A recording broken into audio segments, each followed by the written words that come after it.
I would like to invite Senior Class President, Ellie Lambalot, to come and speak now.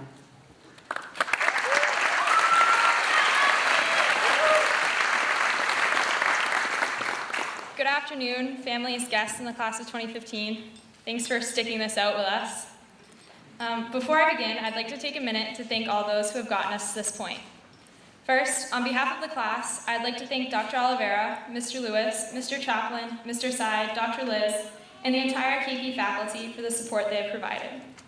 Additionally, I'd like to say a big thank you to the three gentlemen standing behind me. I have something for you guys for going above and beyond for our class.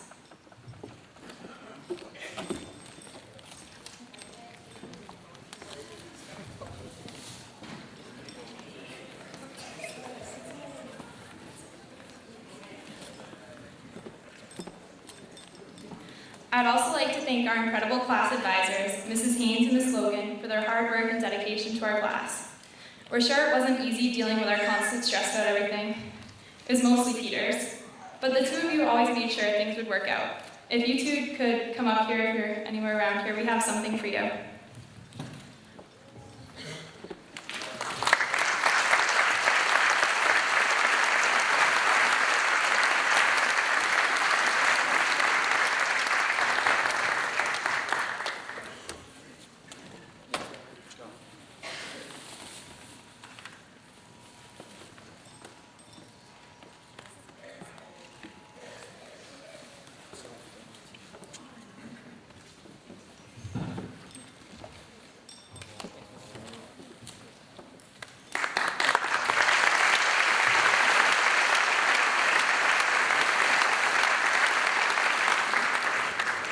We would also like to call out Mrs. Rowe and say a big thank you to her for all the extra things you do for the school and fixing our graduation today.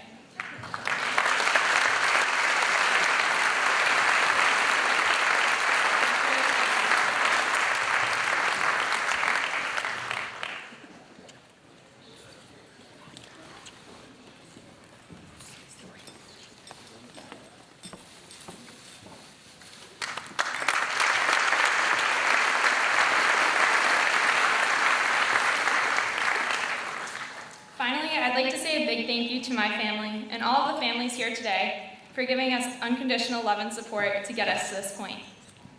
Mommy, Daddy, thank you for everything. You're the best parents I could ever hope for.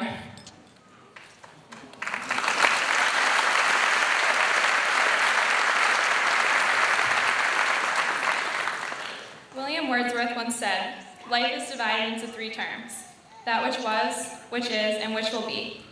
Let us learn from the past to profit by the present, and from the present to live better in the future."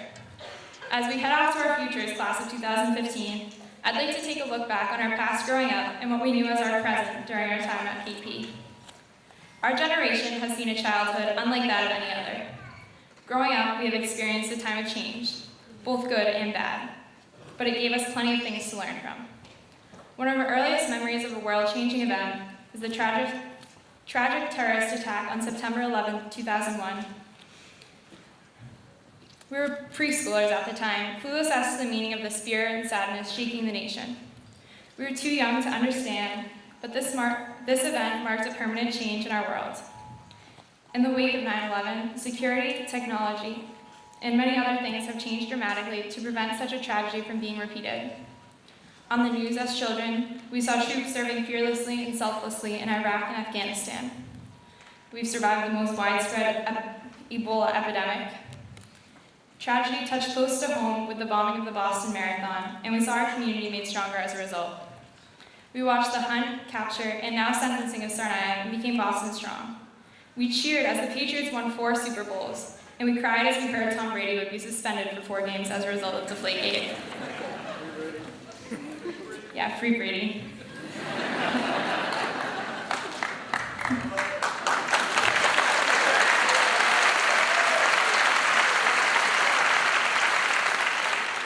Just think of how much these events have changed our lives.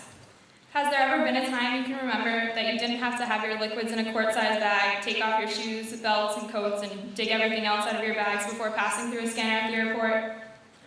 All these events aside, we are the last of the kids who spent our early days playing outside, making up our own games, and playing in the dirt and rain without the expectation to have entertainment made for us. However, after our days in the mud, we experienced a monumental event, the introduction of the iPhone, something to which many of us probably owe a portion of our academic success. Thank you, Google. But even with the introduction of these new gadgets, we grew up without the constant desire to play with our parents' smartphones, which prevents the same imagination and creativity in future generations that we had as little kids. While we are the last to experience life without these devices, we are the first to have these things going through our school years, giving us access to knowledge literally at the tips of our fingers. Over the past 4 years, during our present time at KP, we have shared all sorts of experiences that they've told us will prepare us for the future. Freshman year, we made jewel mobiles in physical science. Junior, senior year, we made catapults and roller coasters in physics. We celebrated Mole Day, had Twitter fights over what organelle was the best. Spark noted Shakespeare. Sorry to all the English teachers here, we're graduating now. I think we can admit that we've all used Spark Notes at some point or another. We've learned mitochondria is the powerhouse of the cell. We solved for X. The list goes on and on. But now, how much of that will I really use in my future? Sorry, Mr. Gerber, but will it ever really matter that our catapults could launch something like 20 yards high in high school? Although it has been our job to learn all this information, looking back at it now, a lot of this stuff seems inconsequential. I'm sure all the information we've learned has its place, but the most important thing we've learned during our time at King Philip is how to make a difference. We've raised thousands of dollars for worthy causes from all sorts of drives and fundraisers. We've gathered prom dresses to ensure everyone has access to the prom experience. We ate popcorn and threw baseballs to strike out cancer. We even dumped, taped, pied, and dressed up our amazing teachers and administrators for fundraisers. This year we're hosting Relay for Life, and we even have students graduating today still planning events within the school community. A group of students has been working hard to plan and promote the Fight Back Festival to benefit families in our community battling cancer, which will be held here at the school on June 5th, hopefully a much nicer day. We have cared for our community in order to make it better for now and for the future. Seeing this type of work ethic and commitment through high school has been inspiring to us all. Our classmates taught us what it means to overcome adversity, put others before ourselves, and to care about a community. In 20 years, it won't matter that we can list all the presidents in their political parties. What will matter is that we learned how to make a difference. Today, we are here together for the last time as King Philip students. Next year, the class of 2015 will no longer be all together in the Tri-Town. We'll be going off to college, playing on Division I sports teams, joining the workforce, serving our country in our military, and countless other things. We'll no longer be planning more KP events, wearing that warrior uniform, walking through those halls as students, but we'll never lose our memories of the past 4 years here. Though I can't speak for everyone, I'll remember our time here as one of togetherness and support. We are a class, a school, and a community that knows when to come together. We know what causes need supporting, and we fight passionately for those things.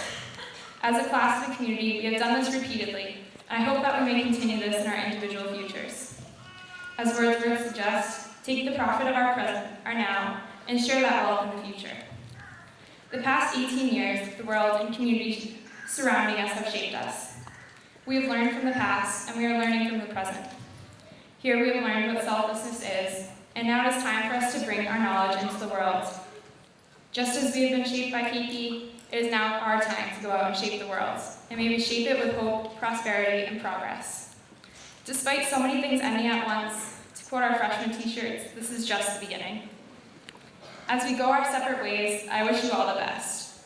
I hope you take what you have learned here at KP and bring that wherever you may be. Thank you and congratulations to the class of 2015.